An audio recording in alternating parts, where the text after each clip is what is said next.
¿Y si te dijera que el sueño de la casa propia, esa meta que los bancos nos venden como una sentencia de 30 años de deuda, podría alcanzarse de una forma completamente diferente? Una forma que no solo te ahorra miles de dólares en intereses, sino que es tan efectiva que las entidades financieras preferirían que nunca la conocieras. Esta no es una teoría. Esta es la increíble historia de David, un hombre común y corriente que, harto de un sistema diseñado para mantenerlo atrapado, descubrió un atajo legal para comprar la casa de sus sueños. Y lo que descubrió en el camino lo puso en la mira de la industria que controla el dinero. David era como tú y como yo. Tenía un trabajo estable, ahorraba cada centavo que podía y soñaba con tener un lugar al que llamar hogar. Un pequeño jardín, un espacio para su futuro. Nada extravagante, pero cada vez que se acercaba a un banco, el sueño se convertía en pesadilla. Le pedían un pago inicial astronómico. Sus ahorros, de casi una década, apenas cubrían una fracción. Los intereses que le ofrecían eran tan altos que terminaría pagando 3 veces el valor de la casa. Y la peor parte era la humillación. Al ver cómo un agente bancario revisaba su vida entera en una pantalla, para finalmente decirle con una sonrisa condescendiente: lo siento, no califica. Después de su quinto rechazo, David estaba a punto de rendirse. Se sentía estafado por un sistema que le prometía el sueño americano, pero que le cerraba todas las puertas. Una noche, frustrado y navegando por internet sin rumbo, cayó en un foro olvidado. Un foro de finanzas de la vieja escuela, de los que ya casi no existen. Allí, en un hilo de conversación de hace más de 10 años, un usuario anónimo contó una historia. Hablaba de cómo su abuelo había comprado su granja en los años 50 sin haber pisado un banco. No hablaba de un préstamo, sino de un acuerdo entre caballeros, un pacto directo con el vendedor. La palabra clave que le llamó la atención fue financiamiento por el propietario. Al principio, David lo descartó. Eso era en otros tiempos, pensó. Hoy es imposible. Pero la idea se quedó sembrada en su mente. ¿Y si no fuera imposible? ¿Y si solo fuera olvidado? Esa noche no durmió. Se sumergió en una madriguera de conejo de investigación legal. Leyó sobre contratos de arrendamiento con opción a compra, ventas a plazos y, lo más importante, el financiamiento directo del vendedor. Descubrió que, aunque no es común, es una estrategia 100% legal. La lógica era devastadoramente simple. En lugar de pedirle cientos de miles de dólares a un banco para pagarle al vendedor, ¿por qué no eliminar al intermediario? ¿Por qué no hacer un contrato directamente con el dueño para pagarle la casa en cuotas, como si él fuera el banco? La ventaja era monumental. Podían negociar un interés mucho más bajo, o incluso nulo. El pago inicial sería flexible, basado en un acuerdo mutuo y no en las rígidas reglas de una corporación. Se saltaba las comisiones bancarias, los seguros obligatorios y toda la burocracia diseñada para exprimir cada dólar del comprador. David se dio cuenta de por qué los bancos odian este método. Cada vez que alguien cierra un trato así, es un cliente de 30 años que pierden. Es un flujo de cientos de miles de dólares en intereses que se evapora.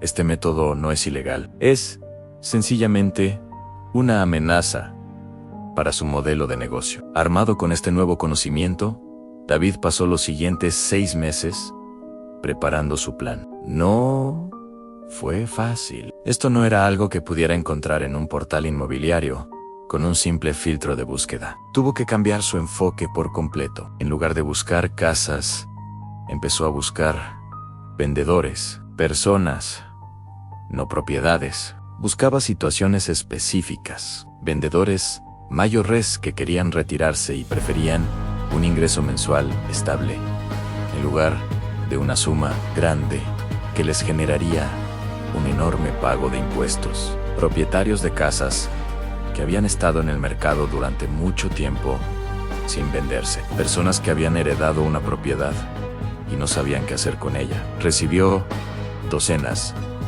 de no. Agentes inmobiliarios se rieron de él. A vendedores le colgaron el teléfono pensando que era una estafa, pero David era persistente.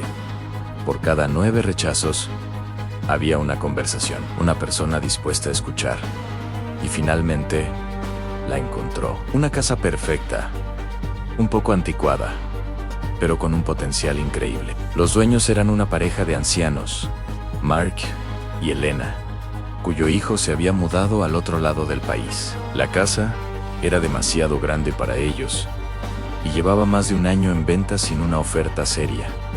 Estaban cansados del proceso. David preparó una propuesta detallada. No solo les ofreció el precio que pedían, sino que les presentó un plan de pago a 15 años, la mitad de tiempo que un banco, con un interés justo que les daría un ingreso mensual seguro para su jubilación. Les mostró cómo se ahorrarían la comisión del agente inmobiliario y los impuestos sobre la ganancia de capital inmediata. Les presentó un contrato redactado por un abogado que protegía a ambas partes. Se sentó en la mesa de su cocina, con el corazón latiéndole a 1000 por hora. Les explicó su situación, su frustración con los bancos y su descubrimiento. Les habló no como un comprador, sino como una persona buscando una oportunidad. Estaba a punto de hacer la propuesta que podría cambiar su vida para siempre, o hacer que le cerraran la puerta en la cara por enésima vez. Lo que no sabía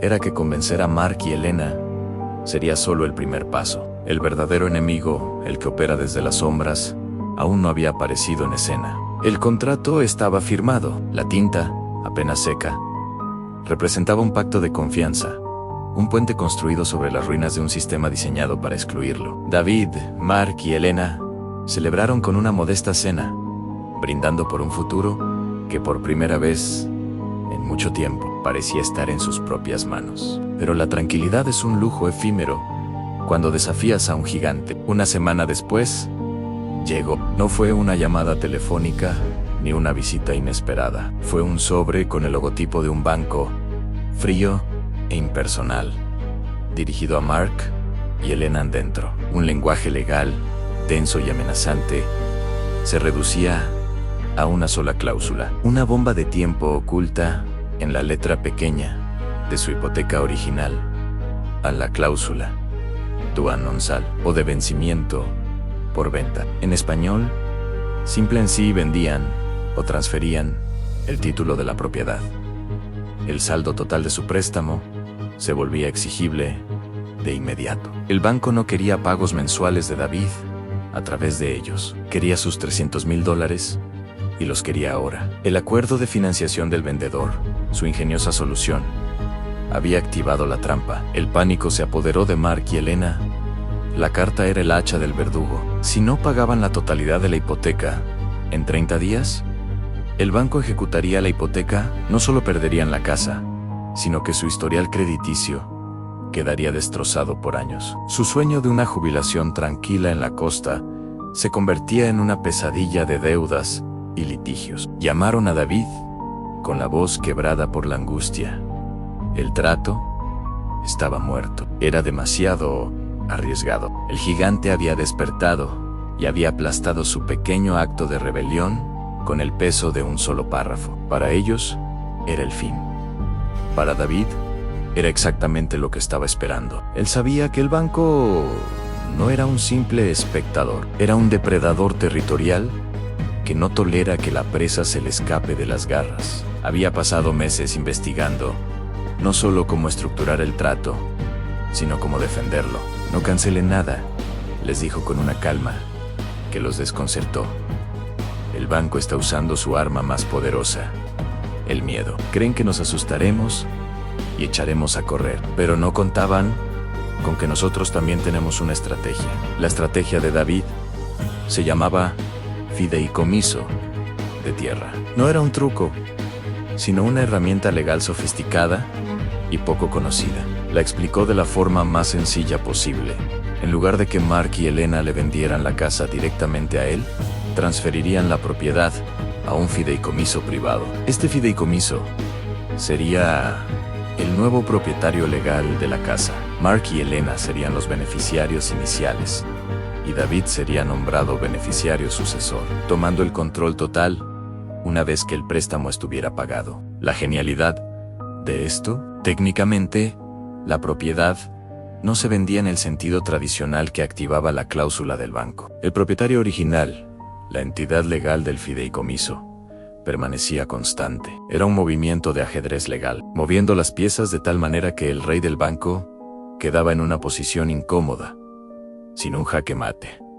Claro, contrataron a un abogado especializado en bienes raíces, uno que entendía estas estructuras. Redactaron los documentos del fideicomiso y enviaron una respuesta formal al banco. No fue una súplica ni una disculpa, fue una notificación. Informaban cortésmente que la propiedad había sido transferida a un fideicomiso para fines de planificación patrimonial y que los pagos de la hipoteca original continuarían realizándose puntualmente. Como siempre, no mencionaron a David, no mencionaron el acuerdo de financiación, simplemente presentaron un hecho legal y esperaron. Los días siguientes fueron una tortura de silencio. Cada vez que sonaba el teléfono, el corazón de Mark y Elena se detenía, pero el gigante permaneció en silencio. El banco se enfrentaba a una elección: aceptar los pagos mensuales y seguir ganando intereses, o iniciar una costosa y prolongada batalla legal para intentar deshacer el fideicomiso. Una batalla con un resultado incierto. Y los bancos, por encima de todo, odian la incertidumbre y los gastos legales innecesarios. Eligieron el camino de menor resistencia. Eligieron el dinero.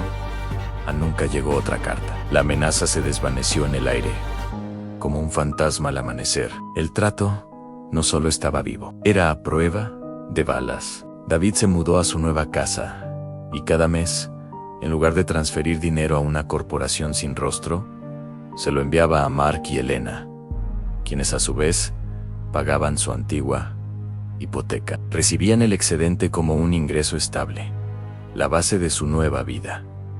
David no solo había comprado una casa, había hackeado el sistema, había demostrado que las reglas no están escritas en piedra, sino en papel, y que con el conocimiento adecuado se pueden reescribir. Había convertido a sus vendedores en su banco personal, creando una relación basada en el beneficio mutuo, no en la servidumbre por deuda. Entonces, ¿cuál es el método que los bancos odian? No es una sola táctica, es una mentalidad. Es la audacia de buscar alternativas donde otros solo ven un único camino. Es la diligencia para prepararse para la batalla antes de que comience. La estrategia se reduce a 3 pasos clave.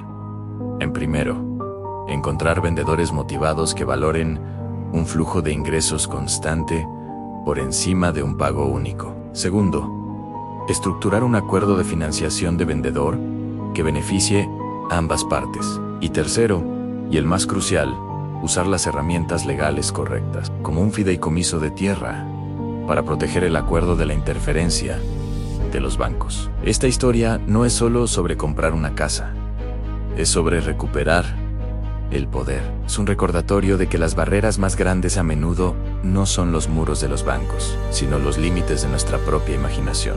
El sistema financiero quiere que creas que solo hay una puerta y que ellos tienen la única llave. La verdad es que hay otras entradas, pasadizos secretos, para aquellos dispuestos a buscarlos. Si esta historia te ha abierto los ojos a nuevas posibilidades, suscríbete y activa las notificaciones, porque vamos a explorar muchas más estrategias para tomar el control de tu futuro financiero. Y ahora quiero saber tu opinión.